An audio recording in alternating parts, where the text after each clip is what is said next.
Tudo bem, pessoal? Bom, a gente continua com a nossa revisão de circuitos elétricos, pensando na analogia hidráulica. E agora nós vamos falar de duas leis que são fundamentais para a análise de qualquer circuito elétrico, que são as leis de Kirchhoff. A primeira lei a gente pode interpretar da seguinte forma. Vamos imaginar que nós temos um T, né, uma tubulação T, e de um lado está entrando água e a água se divide e sai pelos dois outros lados. Então, como está nessa figura aqui. O que é corrente? A corrente elétrica, nesse circuito análogo, a gente já viu que é o fluxo de água. Ou seja, é a quantidade de água que está passando por uma seção transversal do tubo por um dado intervalo de tempo. Isso pode ser interpretado também por quanto de volume que está se deslocando, né? Quanto de volume de água está se deslocando por uma regiãozinha do tubo. Então vamos dizer que eu tenho um certo volume de água que está entrando aqui pela esquerda. Esse volume de água, ao chegar aqui na divisão, não vai aumentar nem diminuir. Eu continuo tendo o mesmo tanto de volume d'água aqui. Só que agora parte desse volume vai para cima e parte desse volume vai para baixo. Significa que a corrente, né, o fluxo de água vai ser agora menor. O fluxo indo para cima e o fluxo indo para baixo. Mas a soma dos dois precisa continuar sendo igual à soma do que está entrando. A corrente elétrica é a mesma coisa. Se eu tenho uma ligação, que eu estou ligando dois fios, ou conectando três fios, que seja, quantidade que for, mas naquele nó, no ponto onde eu conecto os vários fios, a soma das correntes elétricas também tem que ser nula, ou seja, todas as correntes precisam se igualar. Então essa é a ideia básica para entender o que é a primeira lei de Kirchhoff. Aí vamos para a segunda lei de Kirchhoff. E a primeira, então, trata do fluxo de água, a segunda vai tratar da pressão, se a gente estiver pensando na analogia. E o que está acontecendo? Imagina que eu tenho uma certa pressão, a minha caixa d'água está numa certa altura e está gerando uma certa pressão nessa coluna d'água.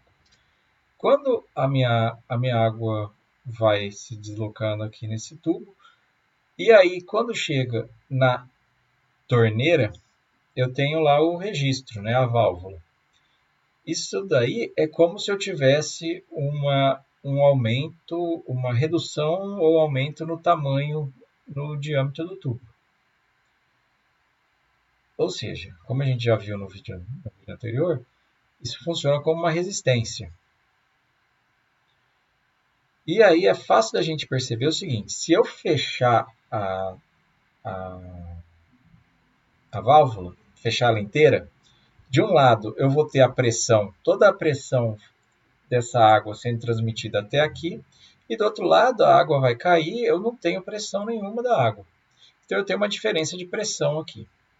Se eu começar a abrir a válvula, um pouco de água vai passar. Então eu vou começar a criar um pouquinho de pressão desse lado e eu vou reduzir um pouco a pressão do lado esquerdo, já que agora eu não estou bloqueando toda aquela coluna d'água. Então o que eu estou querendo dizer aqui? Que a pressão que a soma das pressões ao longo de uma malha, ou seja, de um circuito fechado, tem que ser nulo. Agora vocês vão me perguntar, mas que circuito fechado? Como que isso daí é um circuito fechado se eu tenho a caixa d'água em cima, eu tenho a torneira aqui e a torneira está embaixo e eu não estou ligando a torneira na caixa d'água? Mas veja, a torneira está onde? Ela está dando para o ar. E a caixa d'água está aberta para onde? Está aberta para o ar. tanto neste ponto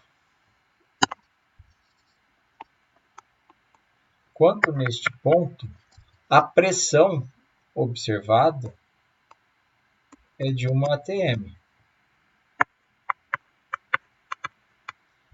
Então eu posso dizer que a pressão nesse ponto e a pressão nesse ponto é a mesma. Vai ter diferença minúscula aí por causa da diferença de altura, mas para o ar isso pode ser ignorado. Então é como se eu tivesse aqui um fechamento dessa malha. Um fechamento virtual, no caso da hidráulica, né? Da analogia hidráulica. Mas com isso, a gente vê então que a pressão que existe, que está sendo gerada pela essa caixa d'água, que vai, e aí eu tenho uma diferença de pressão aqui na torneira. Se eu somar essa pressão com essa pressão aqui, elas têm que ser, essa diferença de pressão com essa diferença de pressão, elas têm que ser nulas. Tá? Então, é só querendo dizer que num circuito fechado eu não tenho diferença de pressão. E aí a mesma coisa vale por um circuito elétrico. Se eu tenho uma fonte e um resistor, a tensão que está caindo em cima dessa fonte tem que ser a mesma tensão que está caindo no resistor. Se eu tiver dois resistores, a tensão no resistor 2 e a tensão no resistor 1 somadas tem que ser igual à tensão da fonte. Por quê? Porque eu não tenho lugar nenhum aqui gerando mais tensão ou tirando tensão do circuito. Ok? Então, isso é uma revisão muitíssimo rápida dos conceitos das leis de Kirchhoff.